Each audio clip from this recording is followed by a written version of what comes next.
ఉన్న బంగారాన్ని విడిపించి ఆ రోజు ఆన్లైన్ రేటుకే మేము కొంటాం. Sharma gold company.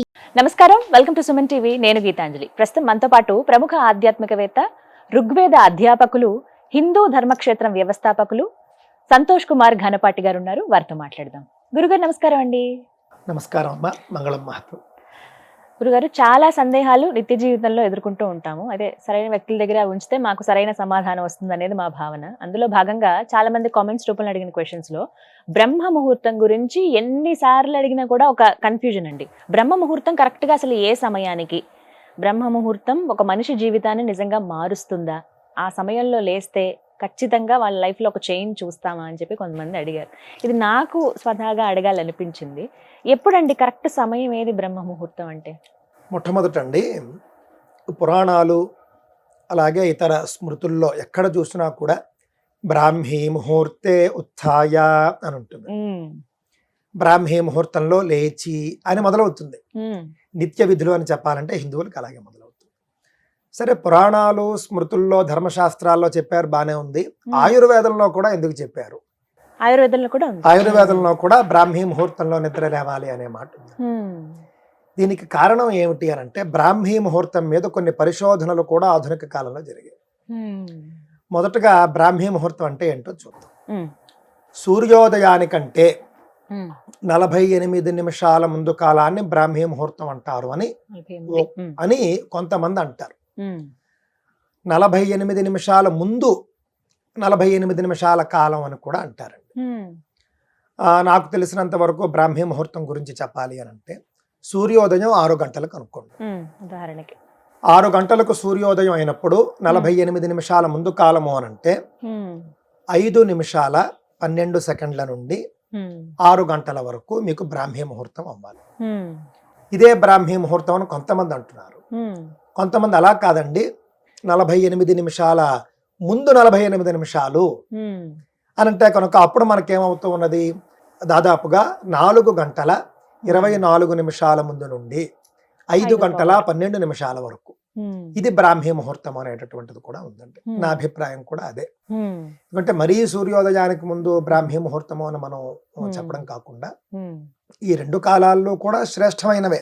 సుమారుగా అంటే ఉదాహరణ 6 గంటలకు సూర్యోదయం అయితే 4 గంటల 24 నిమిషాల నుండి 5 గంటల 12 నిమిషాల వరకు ఉండేటటువంటి కాలం బ్రాహ్మీ ముహూర్తము అని మనకు ఎక్కువగా చెబుతూ ఉన్నారండి.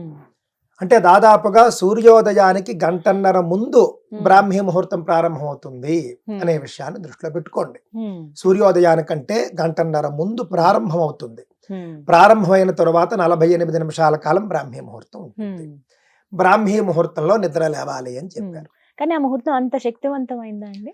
అదేనండి. ఎందుకు చెబుతున్నారంటే, మీకు చాలా విషయాలు ఉన్నాయి దాంట్లో. ఆ సమయంలో అటండి ప్రకృతి అంతా కూడా చాలా చైతన్యవంతంగా ఉంటుంది, పరిశుద్ధంగా ఉంటుంది. ఆ సమయంలో ఆక్సిజన్ కూడా మీకు చాలా ప్యూర్గా ఉంటుంది, చాలా చక్కగా ఉంటుంది. ఆశ్చర్యకరమైనటువంటి విషయం ఏంటంటే, ఎవరైనా కలియుగంలో బ్రాహ్మీ ముహూర్తంలో నిద్ర లేవడం అనేది కష్టం. అంటే కొంచెం సూర్యోదయానికి ముందే లేవడం అనేది కష్టం, కానీ ప్రయత్నించండి అని మనం చెబుతున్నాం. నాతో సహా అందరూ సాధన చేస్తాం, నాతో సహా అందరూ ప్రయత్నం చేస్తాం. ఎవరు అందులో సఫలమైతే వాళ్ళు గొప్పవాళ్ళు అవుతారు. చాలా సక్సెస్ఫుల్ పర్సన్స్ మనం చూస్తే వాళ్ళ యొక్క మొట్టమొదటి లైఫ్ స్టైల్లో ఉండే గొప్ప లక్షణం ఉదయాన్నే లేచిపోతారు బ్రాహ్మీ ముహూర్తంలో. చాణక్య నీతిలో కూడా మనం చూస్తే ఒక్కొక్క జంతువు వద్ద ఒక్కొక్కటి నేర్చుకోవాలి అని చెబుతూ, కోడి వద్ద మనం నేర్చుకోవాల్సింది ఏమిటి అంటే బ్రాహ్మీ ముహూర్తంలో లేవడంట. కోడి బ్రాహ్మీ ముహూర్తంలో లేస్తుంది. అదే విధంగా మనిషి లేస్తే చాలా గొప్ప ఫలితాలు ఉంటాయి. ఎందుకంటే ఆక్సిజన్ స్వచ్ఛంగా ఉంటుంది. అదే విధంగా ప్రకృతి అంతా కూడా ప్రశాంతంగా ఉంటుంది, పాజిటివ్ వైబ్రేషన్స్ ఉంటాయి. ఉదాహరణకి మీరు రాత్రి పడుకునే ముందు మీరు చాలా దుఃఖంతో పడుకున్నారు. సనాతన ధర్మం ఏది ఉత్తనే చెప్పదండి. చాలా దుఃఖంతో బాధతో పడుకున్నారు మీరు ఉదయం 7 8 లేవడం కాదు. మీ కష్టం పోవాలంటే, మీ మానసిక స్థితి మారాలంటే మీరు ఒక్కసారి 4:30కి లేచి చూడండి. లేచి చూసి ఆ సమయంలో మీరు ఇంటి లోపల ఉండిపోవడం కాకుండా బయటికి రండి కొంచెం. ఎందుకంటేనండి ఎంత కాదన్నా కూడా కొంచెం మీరు బ్రాహ్మీ ముహూర్తం యొక్క పూర్తి ఫలితాన్ని మీరు అనుభవించాలంటే లేచిన వెంటనే లైట్లు వేసేయకూడదండి. విద్యుత్ కాంతితో కొంత ప్రభావం తగ్గుతుంది అని కొంతమంది చేసినటువంటి పరిశోధనలు చెబుతూ ఉన్నాయి. అందువల్ల మీ ఇంట్లో మీరు ఒక్కరే బ్రాహ్మీ ముహూర్తంలో లేస్తారనుకోండి, ఒక్క లైటు వేయకండి. చక్కగా మీరు దీపాల వెలుగులో కూర్చొని ధ్యానం చేయండి అవకాశం ఉంటే. అదే మీరు కొన్ని రోజులైనా సరే చేస్తే మీకు శక్తి ఎక్కువ మీకు తెలుస్తుంది. ఇంట్లో అవకాశం లేకపోతే బయటికి వెళ్ళిపోవచ్చు. బయట చాలా మందికి అదే సందేహం, బ్రాహ్మీ ముహూర్తంలో లెగాలి అని అంటున్నారు కరెక్టే, లేచిన వెంటనే చేయాల్సిన పని ఏంటి అనేది ఒక ప్రశ్న. విద్యార్థులకు వేరే ఉంటుంది, పెళ్ళైన వాళ్ళకి వేరేగా ఉంటుంది. అంటే పెళ్ళైన వారికి వేరు, పెళ్లి కాని వారికి వేరు నియమాలు ఉంటాయి మన దాంట్లో. ఎలా వివరించండి. పెళ్లి కాని వారు లేచిన వెంటనే వాళ్ళు చదువుకోవాలి. అంటే పెళ్లి కాని వారు అంటే శాస్త్ర దృష్టిలో విద్యార్థులు అని. విద్య పూర్తయిన వెంటనే పెళ్ళైపోతుందనే అభిప్రాయం శాస్త్రానికి. కావున విద్యార్థులు ఏం చేయాలట, వాళ్లకు బ్రాహ్మీ ముహూర్తంలో లేచిన వెంటనే పళ్ళు తోమేసుకోవాలి, వాళ్ళు స్నానం చేసేయాలి అనే నియమాలు ఏం లేవు. వాళ్ళు లేచిన వెంటనే బ్రాహ్మీ ముహూర్తంలో 1 గంట వాళ్ళు చదువుకోవాలి. చదువుకుంటే చదువుకున్న తొందరగా ఎక్కుతుంది. నిద్రమొహంతో లేస్తామండి, మాకు నిద్రమత్తులో ఉంటుందంటే ఒక్కసారి కళ్ళు మొహం అంతా కూడా నీళ్లతో కడిగేసుకుని నోరు ఒక్కసారి కడిగేసుకుని వాళ్ళు చదవడానికి కూర్చోవాలి. బ్రాహ్మీ పత్రం అని ఉందండి, మనం సరస్వతి ఆకు అంటాం. సరస్వతి లేహ్యం అనే వీళ్ళు ఆయుర్వేద షాపుల్లో మనకు దొరుకుతుంది. సరే, లేహ్యం సంగతి పక్కన పెడితే సరస్వతి ఆకునే బ్రాహ్మీ పత్రం అంటారు. మీరు బ్రాహ్మీ పత్రాలు మనకి ఇప్పుడు దొరకడం కష్టంగా ఉందండి, కానీ తోటల్లో విరివిగా దొరికేవి.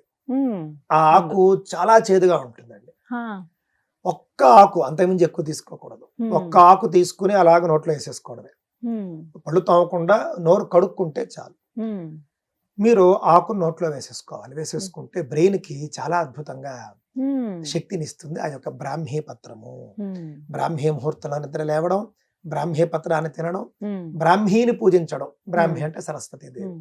అప్పుడు ఆ సమయంలో పఠించవలసిన శ్లోకం గాని మంత్రం గాని అంటే పూజించడం అప్పుడు అక్కర్లేదు. పూజించడం స్నానం అది చేసిన తర్వాత చేయవచ్చు.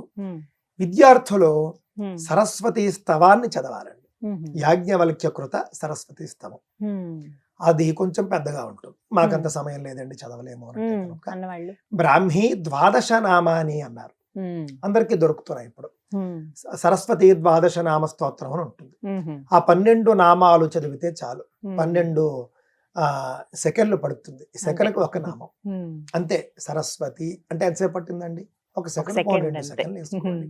24 సెకండ్లు, అర నిమిషంలో పూర్తవుతుంది. ఆ స్తోత్రం 3 సార్లు చేస్తే 1.5 నిమిషం. అది పెట్టుకోండి విద్యార్థులు.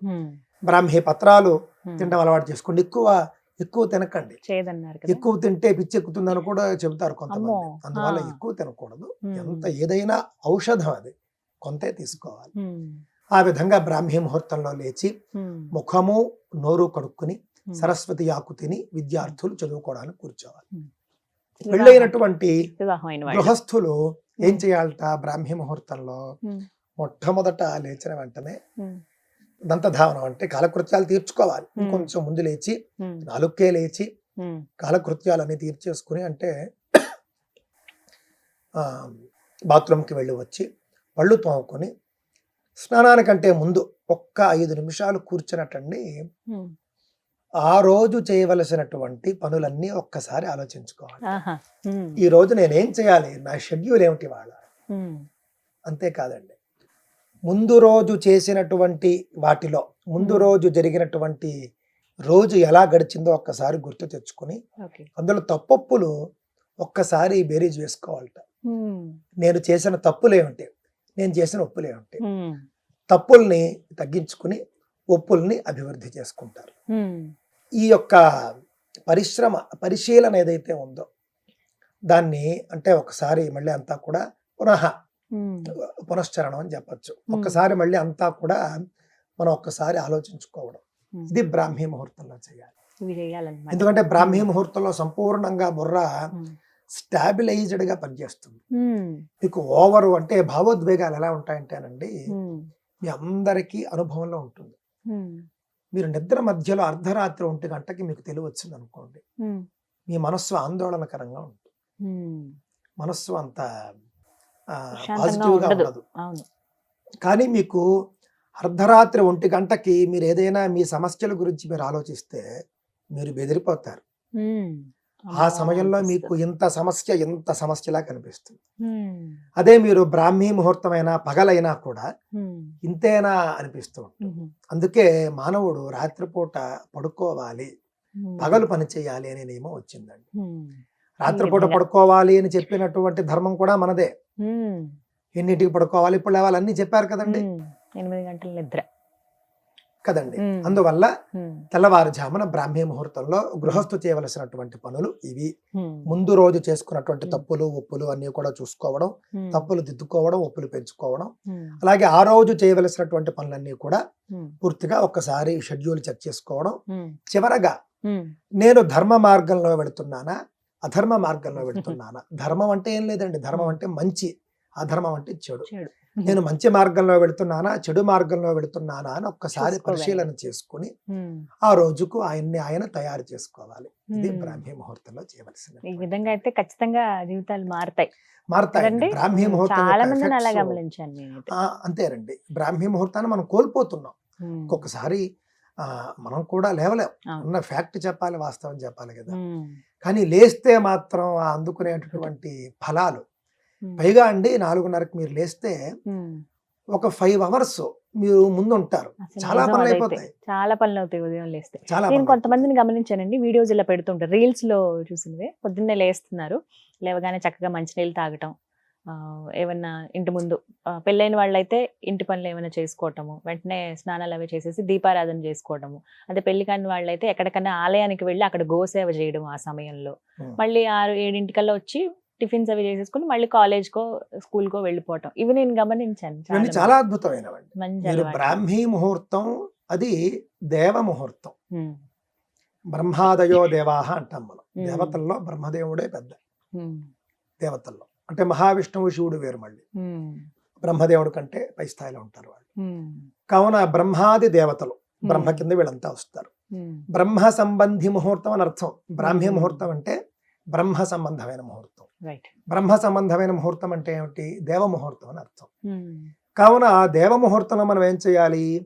ఒకటి చదువుకోవాలి, లేదా దేవతా సంబంధమైనటువంటి పూజలు అవి చేసుకోవాలి. అలాగే దాన్నే మనం సమయాన్ని పంచుకుని ఈ విధంగా పురస్చరణలు అవి కూడా చేసుకుని, పురస్చరణ అంటే అదే గతావలోకనం, సింహావలోకనం అన్నట్లుగా గతావలోకనం చేసుకోవాలి. గోసేవ, దేవతా వృక్షాల చుట్టూ ప్రదక్షిణలు చేయడం, గోవు చుట్టూ ప్రదక్షిణలు చేయడం, నదీ స్నానం చేయడం, ఇవన్నీ కూడా మనం బ్రాహ్మీ ముహూర్తంలో చేయాలి. చాలా చక్కగా వివరించారు గురుగారు. నమస్కారం అండి. మంగళం.